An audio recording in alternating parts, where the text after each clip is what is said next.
Il faut payer le médicament. Ils paient, on leur donne, on leur tarifie sur une feuille de soins. Et à ce moment-là, ils envoient la feuille à la Sécu et la Sécu leur rembourse au prix du générique. Malgré les réticences, le marché des génériques remboursables a progressé en France. En 2014, ces produits de substitution étaient acceptés dans 81% des cas. Le Memorial Act de Guadeloupe, centre caribéen d'expression et de mémoire de la traite et de l'esclavage, vient de se voir décerner le prix du musée 2017 du Conseil de l'Europe. Ce prix récompense depuis 1977 un musée apportant une contribution importante à la connaissance du patrimoine culturel européen. Il s'agit de la 3e récompense que reçoit le MACT depuis son inauguration en 2015. Muriel Barlagne a rencontré son président, Jacques Martial. Reportage. C'est en avril prochain que le Memorial Act recevra le prix du musée 2017 du Conseil de l'Europe. Une statuette en bronze de Juan Miró, intitulée « La femme au beau sein ».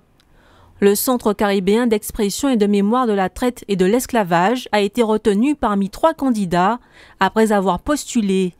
Une distinction qui vient renforcer sa position de site incontournable. Le Memorial Act a été distingué, a été remarqué, a été finaliste de plusieurs prix européens auxquels d'ailleurs nous n'avions pas candidaté. Donc c'est dire l'intérêt qu'il suscite au niveau international. Aujourd'hui, c'est une consécration et une reconnaissance, sinon définitive, en tout cas extrêmement importante et qui nous fait très plaisir. Lieu de mémoire et de recherche, mais aussi centre d'art vivant, ancré dans un quartier populaire, le MACT a su séduire le jury, notamment de par sa philosophie.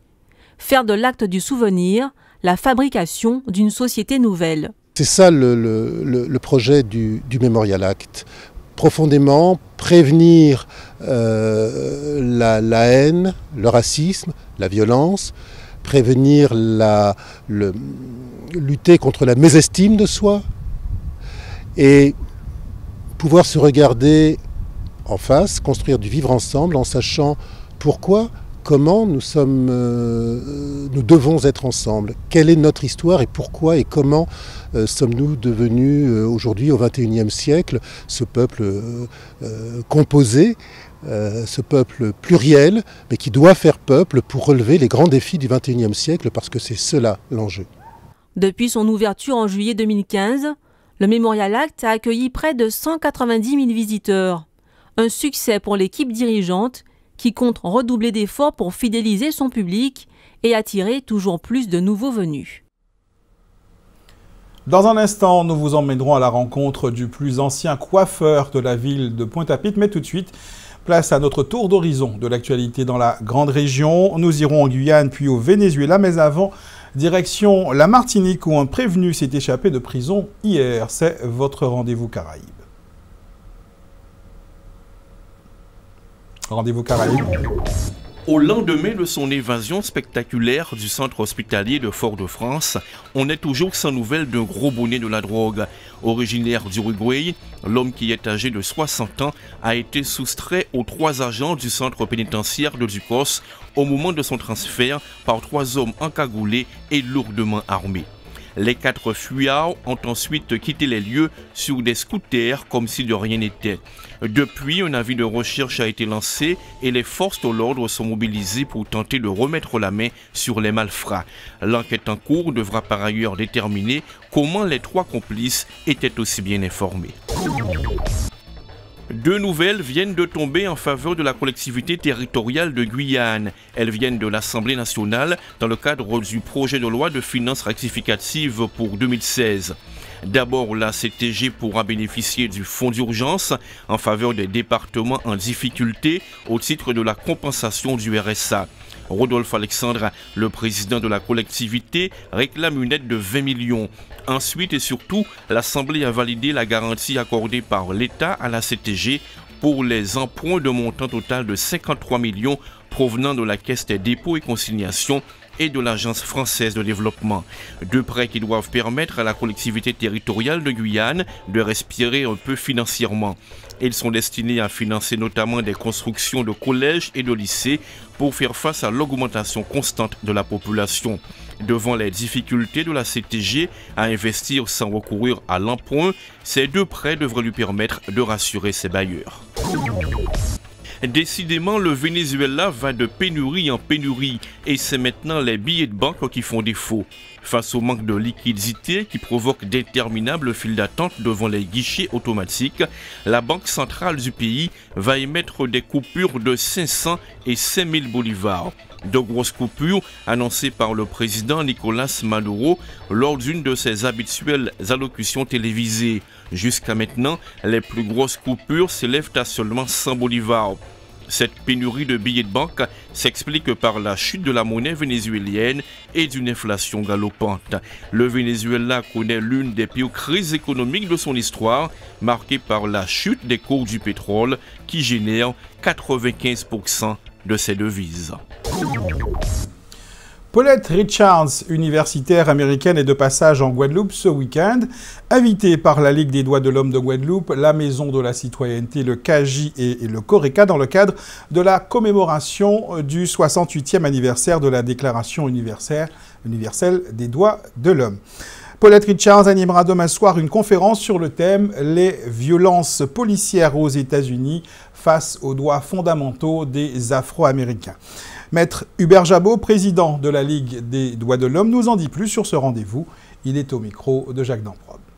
Nous nous sommes posé la question pourquoi, dans un État de cette dimension que l'on appelle les États-Unis, on en est arrivé à cette situation extraordinaire de voir qu'en peu de temps, c'est près de 358 assassinats d'Africains américains tués par la police.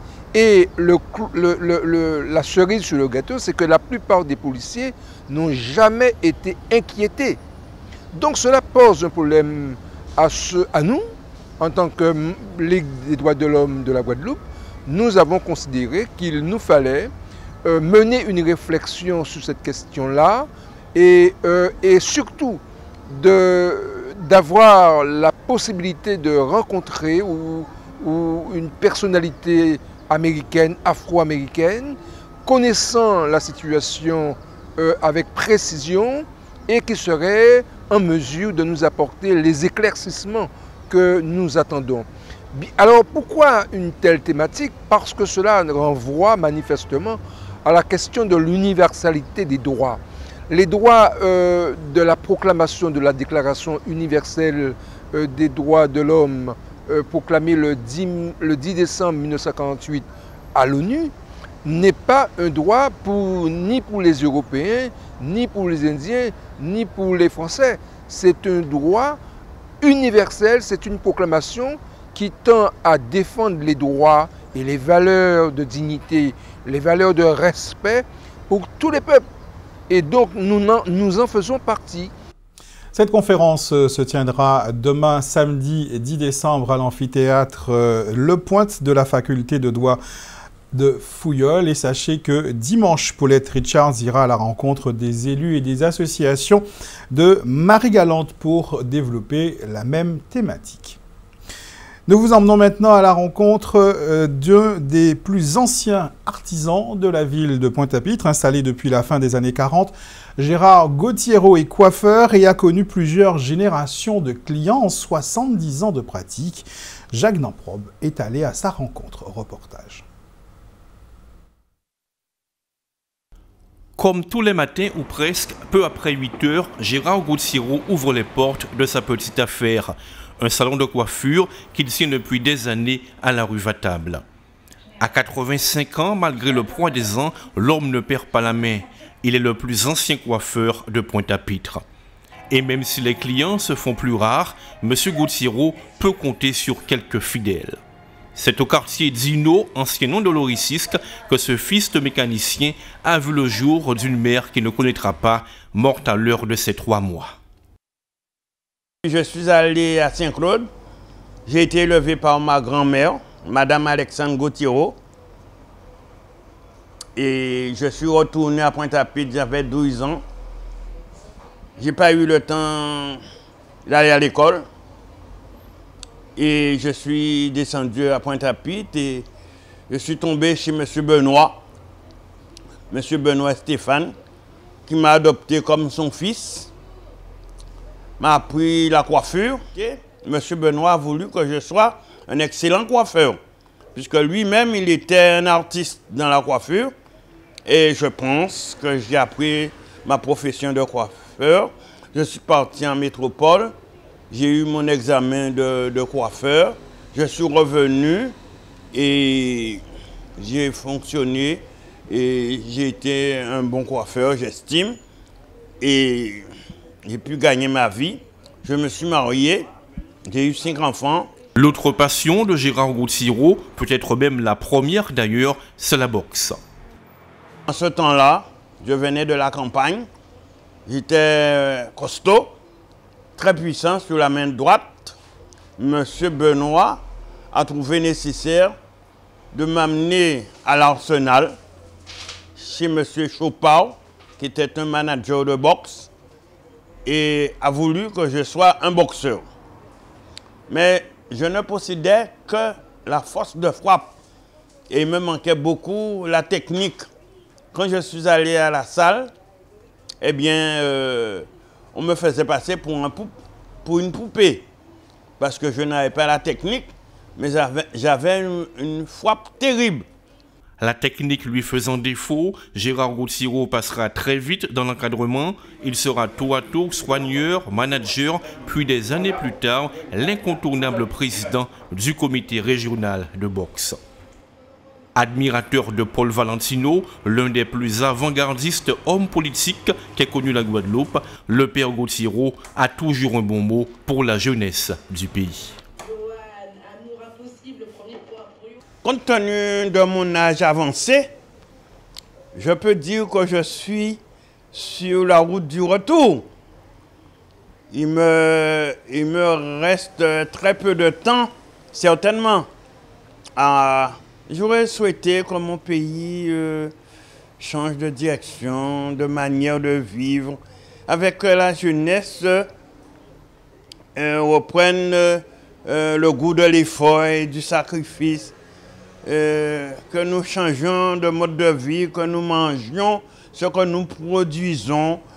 J'aurais souhaité que nous sommes nous-mêmes, que nous cessons de copier, de nous déguiser, que nous soyons nous-mêmes et que notre jeunesse prenne tout en charge. C'est sur ces belles paroles que nous allons clore notre édition sans avoir donné quelques informations pratiques. Les habitants de Capesterre-Belle-Eau et des communes des Saintes seront privés d'eau potable entre 22h et 6h demain matin. Demain soir, ce sont ceux de l'ouest de Goyave, de l'est du Gosier et de Goyave qui n'auront pas d'eau robinet dans la soirée, mais également une partie de Saint-François entre 7h et 14h demain. Les zones concernées sont Bragelogne, Meille, Lotissement Colline, Cocoyer, Baie Palmiste, Sainte-Marthe, Belle-Arbre, Belle-Place et Vallée d'Orge. Il s'agit des délestages sur le réseau du SIAG. Un point sur la météo. Le ciel risque d'être voilé ce soir, mais le temps sera clément pour l'ensemble des communes de l'archipel de Guadeloupe. Demain samedi, dans la matinée, le soleil sera bien présent avant de disparaître progressivement derrière les nuages. Il risque même de pleuvoir dans la soirée de demain. Pour demain, Guader nous annonce malheureusement un indice Atmo de 5 pour une qualité de l'air moyenne. L'information sera présente ce week-end sur les antennes d'Alizé Télévision. Toute l'équipe qui a réalisé ce journal et moi-même, nous vous souhaitons de passer une bonne soirée.